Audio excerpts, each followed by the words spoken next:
Hello everyone, welcome back to online study zone. आज हम इस वीडियो में बात करेंगे मोस्ट एक्सपेक्टेड जीके जीएस का सेट नंबर 8।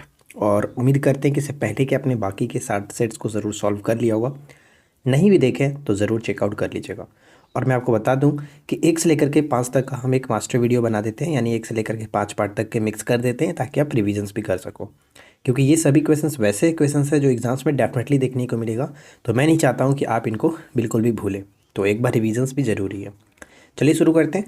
सबसे पहला प्रश्न कि 2 अधिवेशनों के बीच 6 माह के अंतराल का उल्लेख जो है वो किस अनुच्छेद में देखने को मिलता है?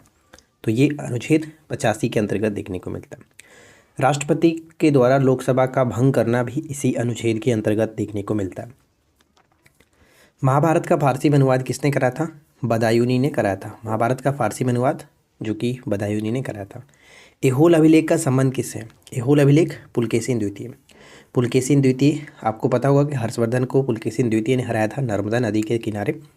और पुलकेशिन द्वितीय ने हर्षवर्धन को हराने के पश्चात एक उपाधि धारण की थी जिसको हम परमेश्वर के नाम से जानते हैं। ठीक है, दक्षिणा पंथेश्वर कह सकते हैं, वो उपाधि धारण की थी।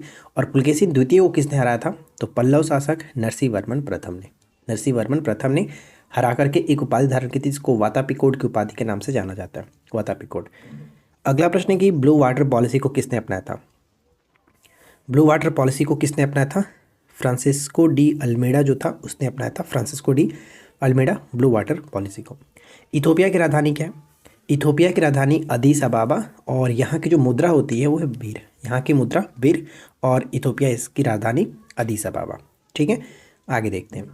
अगला प्रश्न है कि नुआखाई त्यौहार का संबंध किस स्टेट से? नुआखाई त्यौहार उड़ीसा के साथ संबंध रखता है, इसको याद रखिएगा, उड़ीसा। अगला प्रश्न कि लोथल की खुदाई कब और किसने की थी? लोथल की जो खुदाई है वो 1955 ईस्वी में एस.आर. राव ने किया था। एस.आर. राव ने किया था। ध्यान रखिएगा, लोथल कहाँ पर पड़ता है? गुजरात में स्थित है। और ये हड़प्पा सभ्यता का बंदरगाह नगर माना जाता था। भारत का सबसे बड़ा मेसोलिथिक स्थल, मेसोलिथिक स्थल मतलब कि मध्य पाषाण युग का जो स्थल है वो कौन सा है सबसे बड़ा? तो बागौर जो है, राजस्थान का बागौर, वो सबसे बड़ा मध्य पाषाण युगीन स्थल माना जाता है, इसे याद रखिएगा। और अन्य राजस्थान में जो क्षेत्र है जो मेसोलिथिक स्थल के रूप में जाने जाते हैं, तिलवाड़ा हो गया, पचपदरा हो गया, पचपदरा बेसिन, और सोजत क्षेत्र, ये सभी के सभी भी मध्य पाषाण युग के अंतर्गत ही आते हैं। ठीक है, अगला प्रश्न है कि हड़प्पा सभ्यता से संबंधित पहला खगोलीय वेधशाला किस स्थान पर बनाया गया था? पहला खगोलीय वेधशाला जो कि धौलावीरा में बनाया गया था। और धौलावीरा हड़प्पा स्थल आपको पता है जहाँ पे उन्नत जल प्रबंध के प्रमाण मिले थे, साक्ष्य मिले थे, गुजरात के अंतर्गत ही है। और इसको हाल ही में जो कि भारत का 40वां विश्व विरासत स्थल भी घोषित किया गया, तो ये आपको याद रखना। इसके बाद अगला प्रश्न है कि अशोक जो कि चित्र कह सकते हैं, देखिए समझिएगा, अशोक जो है यानी कि महिला परिचारकों और रानियों से घिरे हुए अशोक का चित्र, उत्कीर्णित चित्र कहाँ स्थित है? महिला परिचारकों और रानियों से घिरे अशोक का पहला उत्कीर्णित चित्र जो कि कहाँ पर स्थित है? तो ये है कनगनहल्ली। कनगनहल्ली कर्नाटक में स्थित है, ध्यान रखिएगा, कनगनहल्ली कर्नाटक में। अगला प्रश्न कि संगम काल में अमाइचर क्या कहलाते थे? अमाइचर क्या होते थे? संगम काल में अमाइचर मंत्रियों के कहा जाता है, मंत्रियों के रूप को अमाइचर कहा जाता था, जबकि पुजारियों को प्रतिहार कहा जाता था। पुजारियों को प्रतिहार और गुप्तचरों को ओरार कहा जाता था। तो ये नाम याद रखिएगा क्योंकि संगम वन से क्वेश्चन हमेशा पूछे जाते रहते हैं, तो हो सकता है कि पूछा जाए, लेकिन इसमें अमाइचर तो आपको हमेशा याद रखना है कि अमाइचर क्या। अगला प्रश्न कि मुगल प्रशासन में आकार की दृष्टि से आरोही क्रम बताइए, यानी जो क्षेत्रों का आरोही क्रम था वो हमें बताना है। तो हम जैसे जानते हैं कि जो मुगल प्रशासन था उसको सबसे पहले सूबा में बांटा गया था, यानी सबसे बड़ा जो इकाई हम सूबा में कह सकते हैं, लेकिन सबसे छोटा जो था वो परगना था, उसके बाद इसके बाद बढ़ते हुए सरकार की तरफ, और उसके सबसे बड़ा जो हिस्सा होता था वो सूबा। यानी अगर हम नीचे की तरफ जाएंगे तो सूबा को नीचे बांटा जाता था सरकार में, सरकार को परगना क्षेत्र के अंतर्गत बांटा जाता था, तो ये ध्यान रखिएगा। चलिए इसके बाद आगे बढ़ते हैं और अगला प्रश्न है नेक्स्ट वन है कि मुगल सम्राट ने, यानी कि किस मुगल सम्राट ने शैक्षिक सुधारों की शुरुआत की थी? शैक्षिक सुधारों की शुरुआत की थी। खुद अनपढ़ होते हुए भी अकबर ने ये काम स्टार्ट किया था। अकबर, ये इंपॉर्टेंट है, ठीक है। अगला प्रश्न है कि 1761 में पानीपत के तीसरे युद्ध के दौरान मराठा शासक कौन था? 1761 में पानीपत का तीसरा युद्ध हुआ जिसमें मराठा शासक बालाजी बाजीराव थे, लेकिन मराठों का नेतृत्व किसने किया था? सदाशिवराव भाऊ ने। सदाशिवराव भाऊ ने नेतृत्व किया था, शासक थे बालाजी बाजीराव। लाई हरोबा त्यौहार का संबंध किस स्टेट से? तो लाई हरोबा होता है त्रिपुरा। लाई हरोबा त्रिपुरा के साथ। इसके बाद नेक्स्ट वन है कि नारायण सरोवर अभ्यारण्य। नारायण सरोवर अभ्यारण्य किस स्टेट में? गुजरात के अंतर्गत। नारायण सरोवर अभ्यारण्य गुजरात में। अगला प्रश्न कि अगवाड़ा किला या फिर फोर्ट अगवाड़ा कहाँ स्थित है? गोवा में। फोर्ट अगवाड़ा गोवा में स्थित है।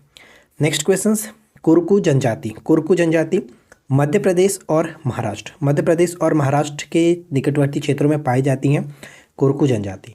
और यहाँ पे मैं आपको बता दूं कि मेलघाट जो टाइगर रिजर्व है, मेलघाट टाइगर रिजर्व बेसिकली आपका महाराष्ट्र में पड़ता है, तो उसी के आसपास के ये क्षेत्र जो हैं उनमें कोरकू जनजाति देखने को मिलती है मध्य प्रदेश और महाराष्ट्र में।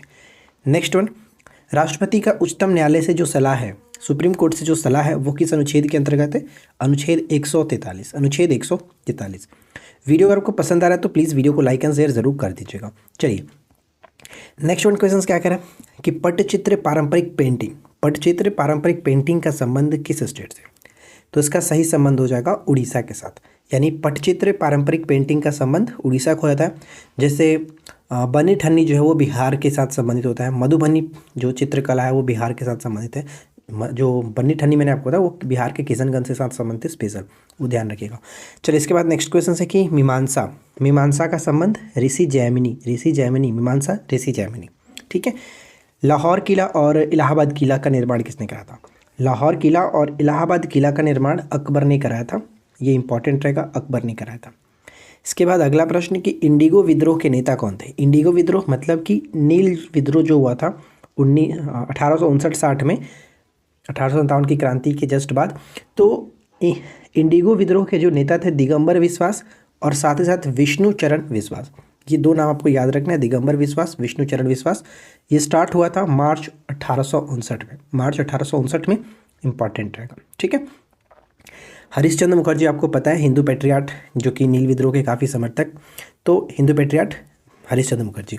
अगला प्रश्न, हरिजन सेवक संघ के संस्थापक कौन थे?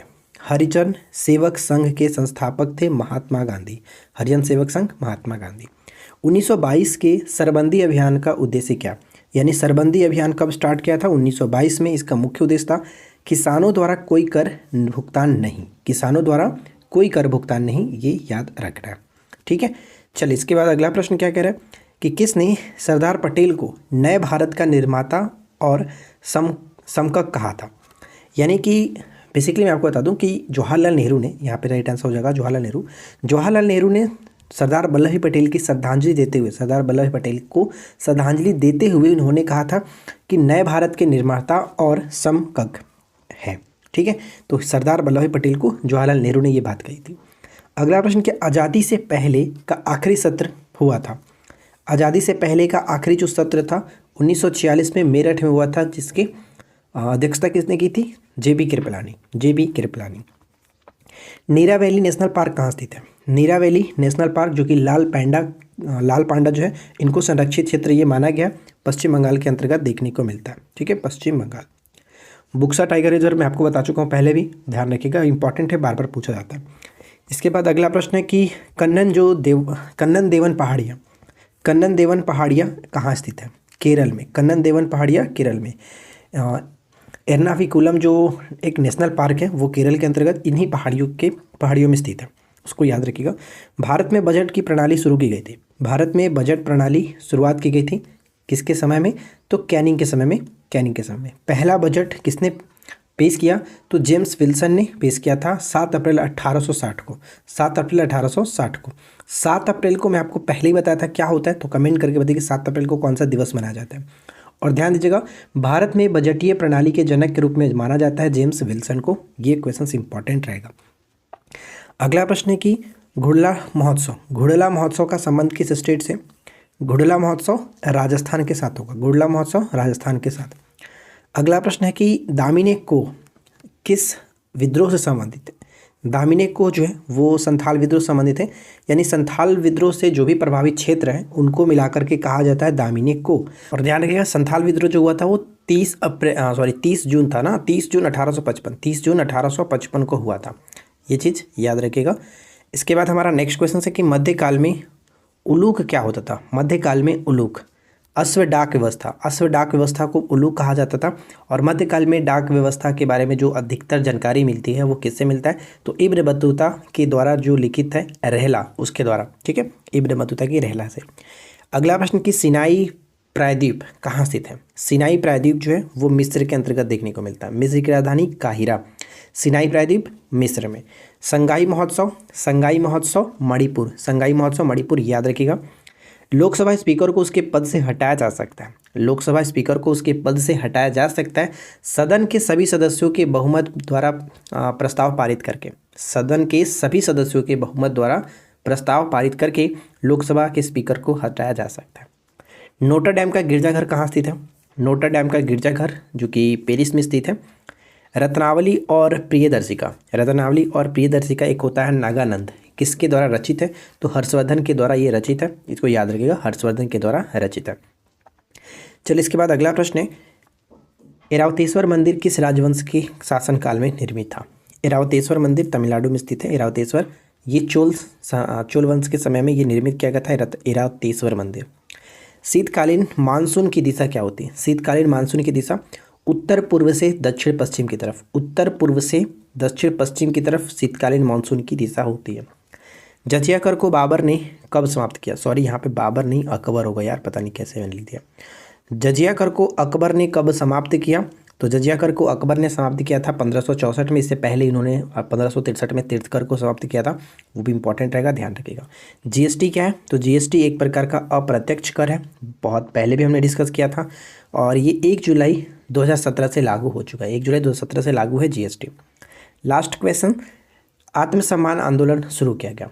आत्मसम्मान आंदोलन की स्टार्टिंग की गई थी ईवी रामास्वामी नायकर, ईवी रामास्वामी नायकर के द्वारा आत्मसम्मान आंदोलन स्टार्ट किया गया था। तो उम्मीद करते हैं कि आप लोगों को आज का ये वीडियो अच्छा लगा होगा।